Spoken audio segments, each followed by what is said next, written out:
How are you? My name is Guy. Today I'm working on a 2014 Land Rover LR4.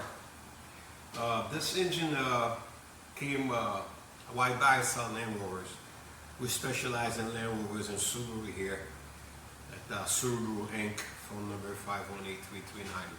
518-339-1353. We're located on Albany, New York 12077, actually Glenmont. And we buy a lot of Land Rovers. I really enjoy working on them, and I find a lot of oddball problems. This particular motor came with supposed to be a bad timing chain. That's what the guy told me. But when I went to open it up, we did find a bad timing chain, and we replaced it accordingly. But I noticed the engine was kind of tight. Couldn't understand why was it so tight. Listen, none of us are geniuses, okay? Some technicians walk around and act like they know everything. We don't, and we don't act like we know everything. You know, because we're always ready to learn and ready for a good challenge. All right, and you know, who doesn't like a good challenge? I love what I do. Anyway, so this motor here, after we did the timing chain on there, I noticed it was still tight. So what I'm going to do today is I'm going to be taking apart I took the engine out of the car, and I'm going to be taking apart the pan. And after I take apart the pan, then I'm going to see from the bottom if I notice what is wrong. I don't think it's from the top. I didn't see any problems on top of it with the cam. Even though I did find a snap cam, believe it or not, one of the cams snapped on there. So we replaced that. And it's common in these cars to see that kind of problem, okay? And it's usually a driver's side cam intake.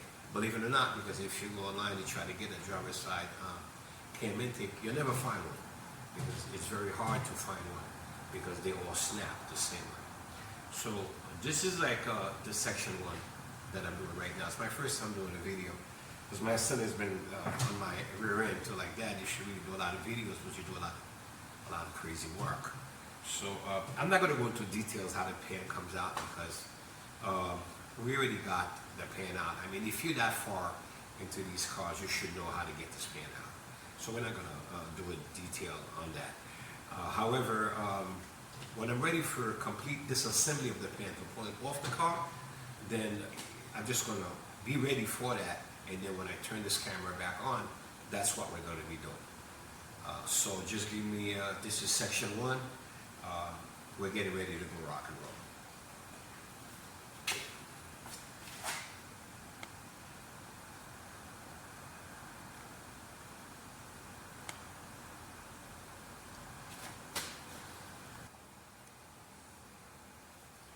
Okay. We're getting ready to go back into another section. I didn't get a chance to show you guys this. This is the high pressure fuel pressure pump that goes in here, and when you take it out, bear in mind you have her cap that goes inside for the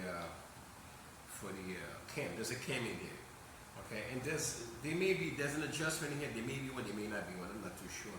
I'm not too far into this yet to know the specs of this, but when I take this out, I put this back exactly where it came from.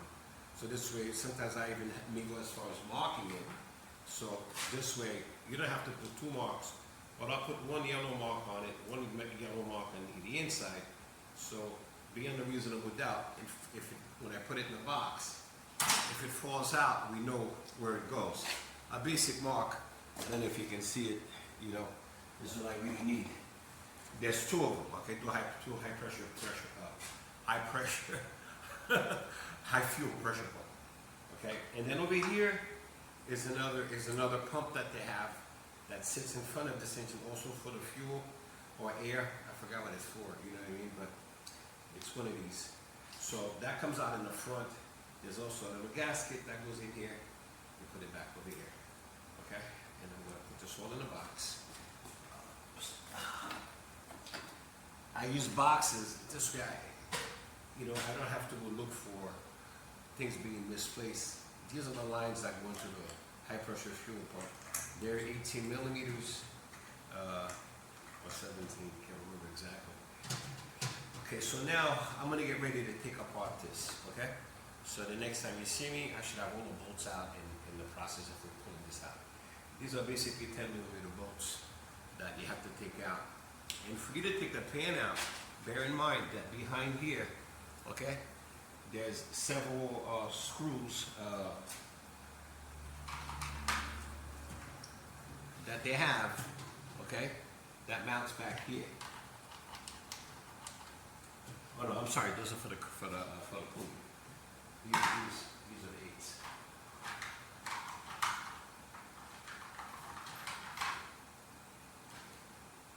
Not pulley, these are for the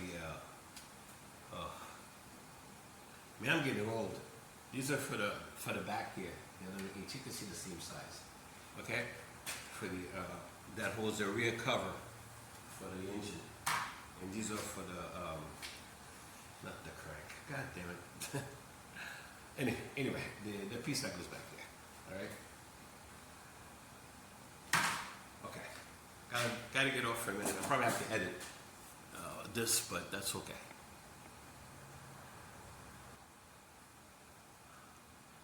Okay, I'm back on. Alright, where we last left off, I was talking about the flywheel here, that we have to take that out because there are certain bolts that are hiding behind the plate for the rear engine cover. So like I said before, I didn't want to be bothered showing people taking out bolts. That takes time, you know, to show people all the details. But now, I took all the bolts out for the flywheel, all right? And when you take the bolts out for the flywheel,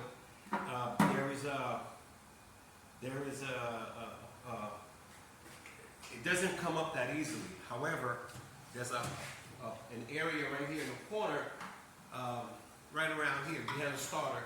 You put one of the screwdrivers like this, and you can see it comes up. All right, now this should be ready to come out. All right, and this is the flywheel. And then we know we have a problem. Okay, there is a major problem. How do we know? Let's start picking at it. I don't like this. But these parts are very expensive, and from what the guy told me, I'm seeing this.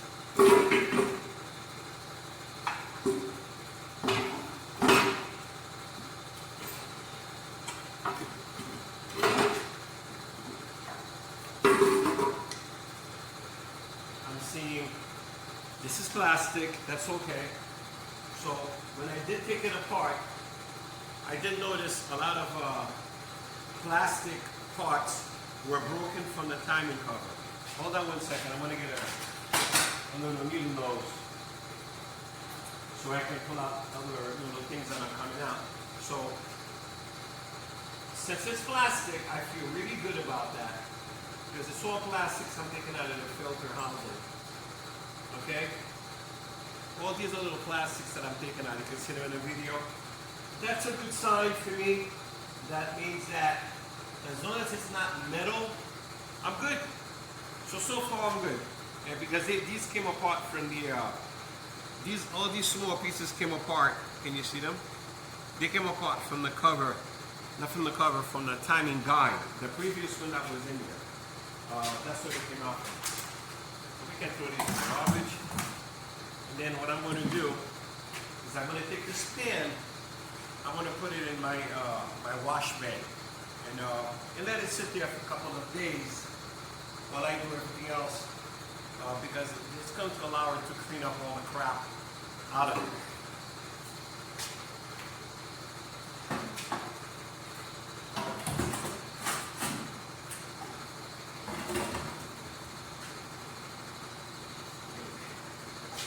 So, right now we're down to the area where we see the pickup. This is the pickup for the oil, okay? And some of you that are not mechanically inclined, we're going to keep it simple and as unprofessional as we can.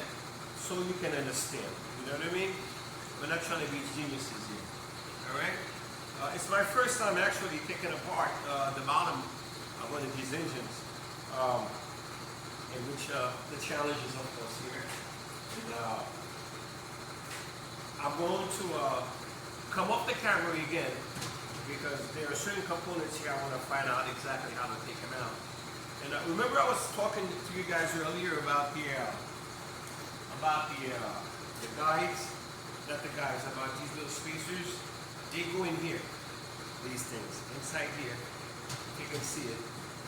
Okay, and the pump actually, well, it goes like this. It sits like this on the side of the pan, and these go inside of it. Okay? Alright. Next. I hope you guys find this video amusing. So right now I'm going to study other components of this, the bottom of this engine, because I want to pull this whole cover out. Like I said, I don't want to waste time. You guys are going to be trying to figure things out. It won't take me long to figure it out, but I'm going to figure it out, and once I figure it out, then I'll show you the disassembly, okay? And in that process, I'm going to find out why this engine is tight to turn. That's what I need to know, okay? So, by the way, this is a balancing shaft for the engine. I saw a guy ask before, what is that for? Well, anytime you see a shaft like this, to me it's a balance shaft. Also, it acts as it turns the pump, the high pressure pump, okay?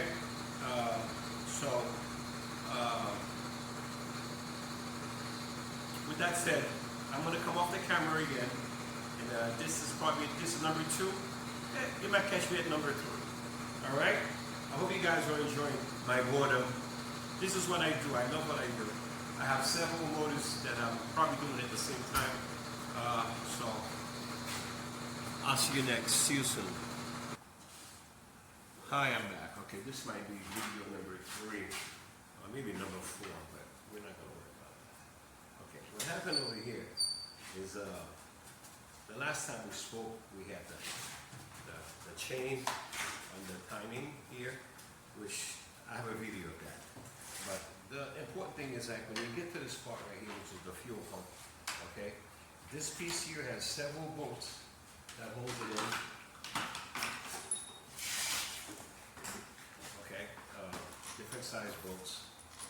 Okay, that goes in. Okay, all right. So, and then what I do is I unscrew the bolts. I pull them out. Okay. I usually have a nice little pocket for each bolt that I take out in a particular area. Okay, and also these 2 bolts here, which is the Torx bolts. Okay, that comes out over here on this section right here for the bracket.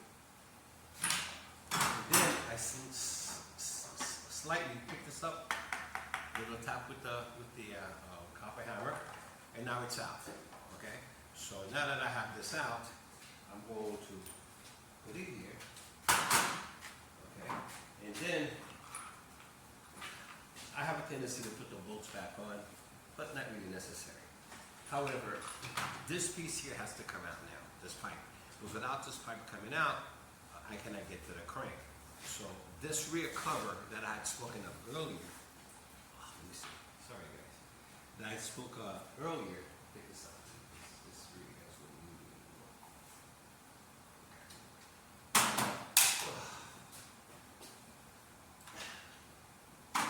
This rear cover that I spoke about earlier, I want to go take these 8 bolts out, 8mm bolts out, pull this rear cover off so I can get to this line right here, to the back. It bolts into the back of here. You'll notice that. So I'm going to shut the camera off, and when I turn it back on, you'll see me take this out. I'll have this rear cover off. I'll show you how I pull this off, and then we go down to the next step to take the bottom cover for the cam, for the crank. Okay? There's also a chain back here. All right? That is new to me, but we're going to find out what that's all about, okay, as well. So just give me a minute, okay?